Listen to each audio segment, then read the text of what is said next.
Let's get things started with your national days of the week.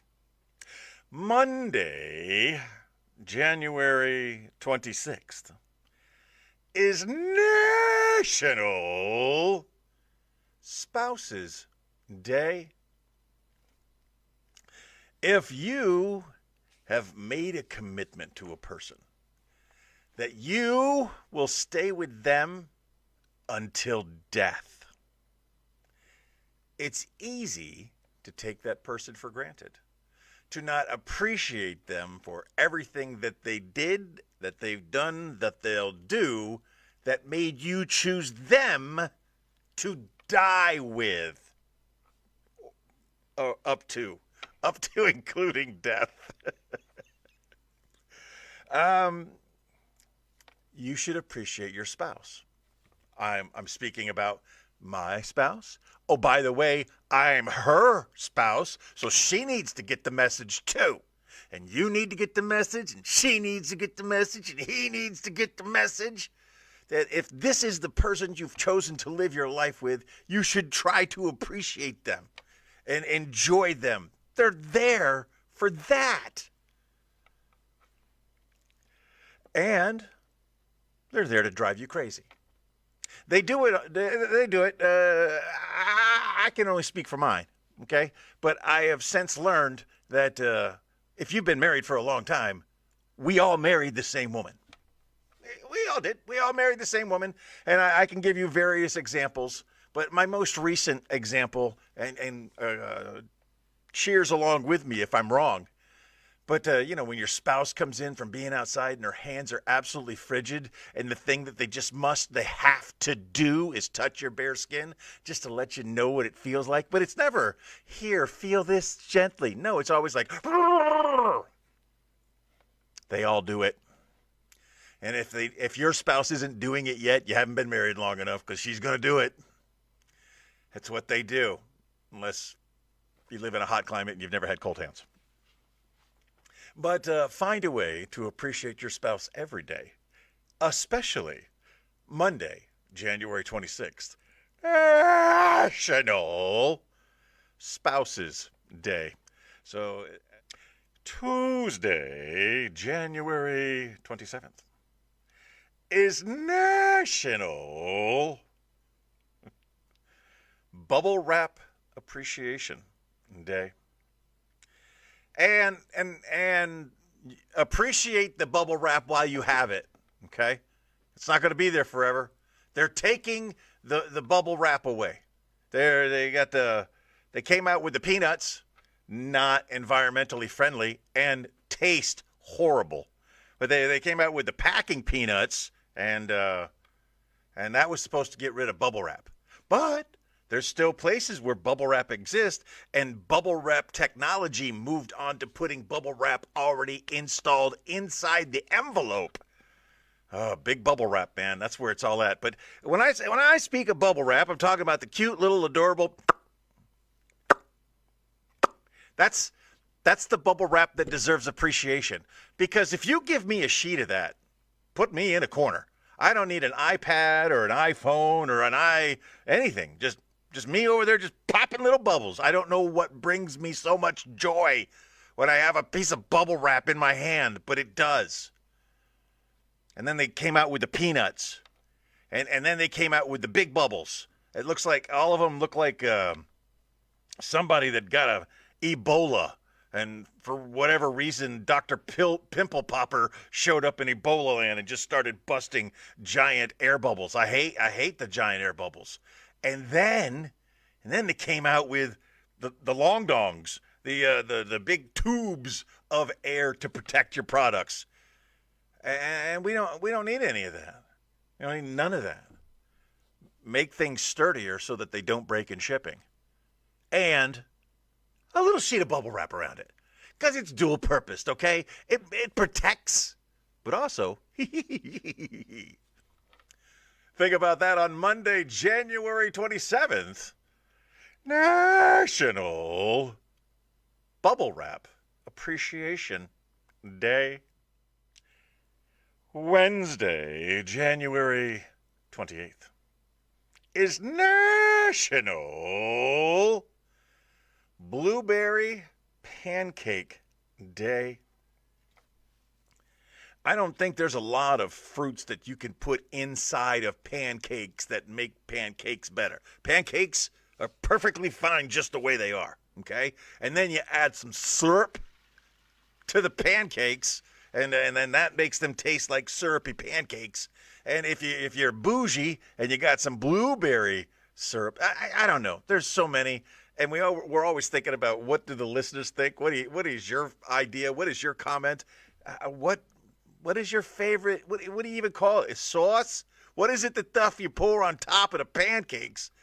Syrups. What's your favorite flavor?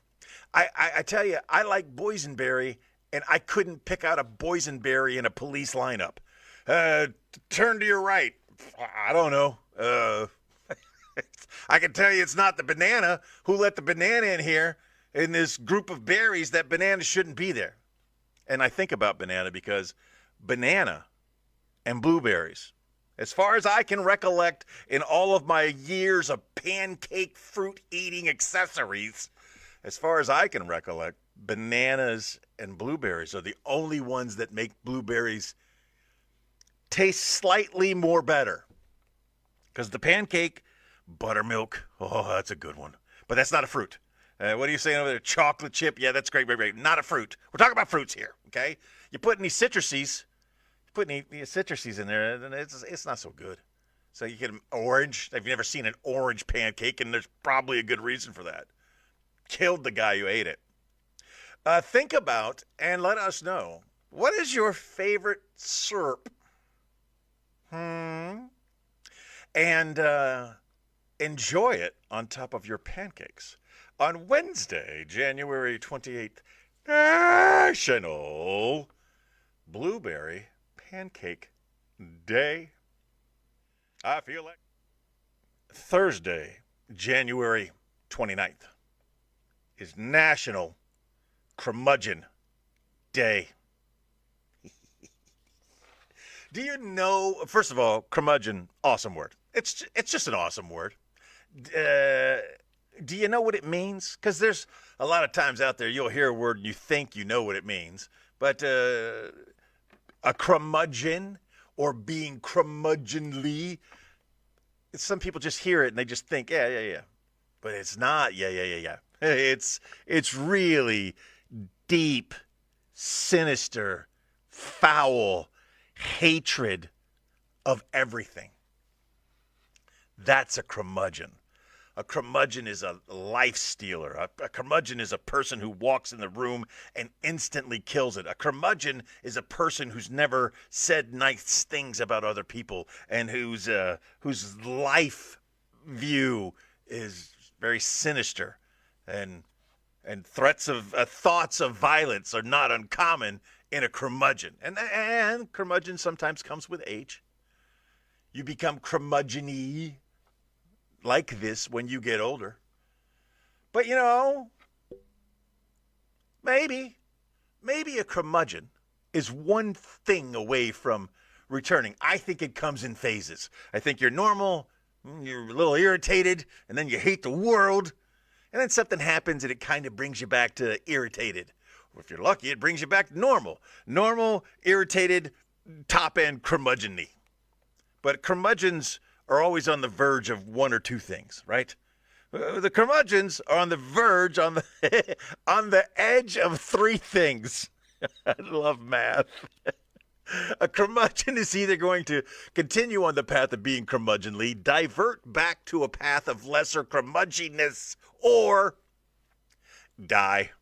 That's the two sides of the blade, the three sides of the blade of the forward path of curmudgeons. So, if you know one, and surprisingly, I think many of you know exactly who I'm thinking of at this moment. But if you know of one, try to brighten their day. Give them a piece of candy, right? Bring them a coffee. Say hello with a smile. Do something really nice for the curmudgeons in your life, and maybe they'll return to a lesser stage and you can enjoy them again. Or maybe not. You know, they got 3 options. Think about that. On Thursday, January 29th, National Curmudgeon Day. Friday, January 30th, is National Croissant Day. If you couldn't hear the pronunciation of Croissantas, and that's probably not spelled right, but I tried to do it in my head quickly, which is croissantes, if you looked at the letters that are in front of you. But you will always hear the French pronounce it with a KW. I think there's a Y and a dollar sign in there. A croissant, KWY $sign NK, and the second K is silent. Croissant. Where are you getting croissants? Come on. You're going to go to Burger King. They got a pretty good deal on their croissant. You're going to go to BJ's. Why? Because I love BJ's. And you're going to get 70 of them for $6, and you're only going to eat 6 before throwing them all away. Or for some reason, you find yourself in a fancy bread store, and you look at the prices of the fancy bread inside the fancy bread store and realize they are out of control. And the cheapest thing they have on the menu that you're having coffee with a friend is a $6 croissant. So you get it. And then it's light, fluffy, buttery deliciousness. And you go to the counter on your way out and you take a dozen home with you. Because I don't think there's more butter that you could put in a thing than a croissant. A properly made, I'm not talking the BJ 72 pack, okay? I'm talking like a no kidding, like a child was raised as an apprentice to learn how to make the family recipe croissant, and milks their own cows and only uses like the top portion of the milk in the. Anyway, I don't know milking anything. Well, I mean, yes, apprenticed for years and years to make the perfect croissant, and the perfect croissant in his village takes 3 pounds of butter per croissant. So although when they're made right, they are just they're heavenly, and you don't need to add anything to them. Oh, I add Nutella to mine. Well, you could do that with the BJ 72 pack. You don't need a high quality croissant. For a high quality croissant, you just eat it the way it is, and accept the fact that you just gained 4 pounds. Now think about that. On January 30th, National Croissant Day. Saturday, January 31st, is National Hot Chocolate Day. You know, if you don't enjoy the little things in life, you're just letting the best things in life pass you by. I don't know who said it or why they said it, but it kind of sort of makes sense. If there are amazing things out there in the world and you're not enjoying them, why? Especially if they don't hurt nobody, okay? If the thing that's out there that you should try but haven't doesn't hurt nobody, well, what are you waiting for? And I think, and I say this because we're currently in the middle of a snowmageddon, and it's light and it's fluffy snow. It's beautiful snow. Everything is clean right now. Everything is just untouched, beautiful, just the way it is, the way I like it. Beautiful, untouched, just the way it is. But you got to go out there and you got to clear pass. You know, you got to make some room.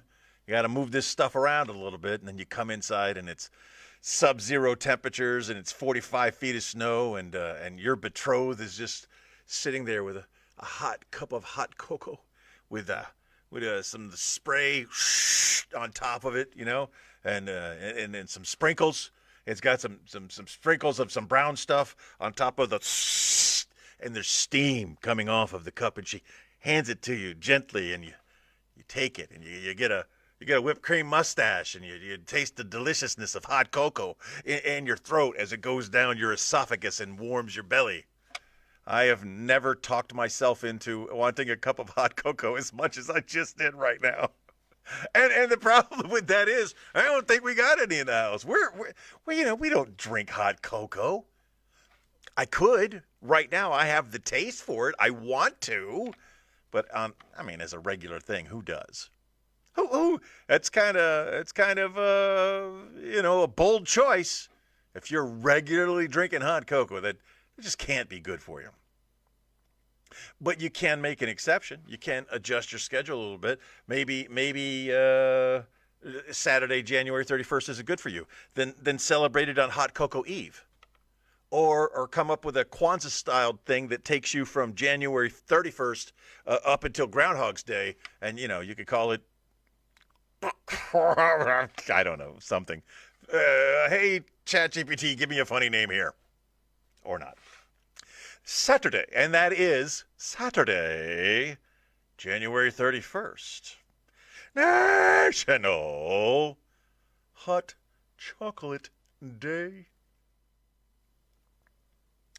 Sunday, February 1st, Groundhog's Day Eve, is National Dark Chocolate Day. There are many jokes to be said about things that are dark being bad, right? Black Friday, whatever, Black Tuesday, whatever. You put the word black in front of something and it's supposed to be derogatory, except when it comes to chocolate. Did I say black? I meant to say dark. There was a thing. I was dark, but yeah, I slipped up. And black chocolate. Well, black chocolate is dark chocolate. Do I redo that, or do I just keep pushing forward? I think you just keep pushing forward. Mistakes happen. Again, the correlation I was trying to make was to get you to things that are dark. You put some dark word in front of a thing, and it makes it bad. I got it now. You put another dark word in front of a thing, and that's bad, too. It's like dark matter is bad, okay? But not with chocolate. Because dark chocolate is supposed to be the one, like the savior. Dark chocolate is supposed to be like, no. You got diabetes. You can eat dark chocolate. Yeah, I can't have the cookie. No, you can have the cookie. It's made with dark chocolate chips.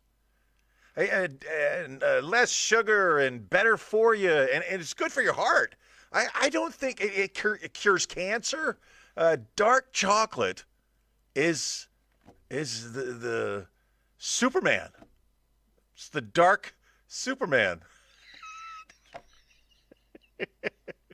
It is the best of the best, apparently.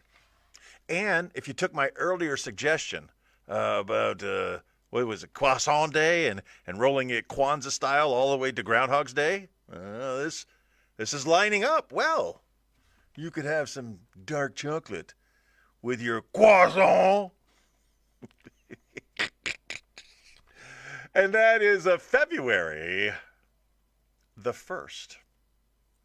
National Dark Chocolate Day.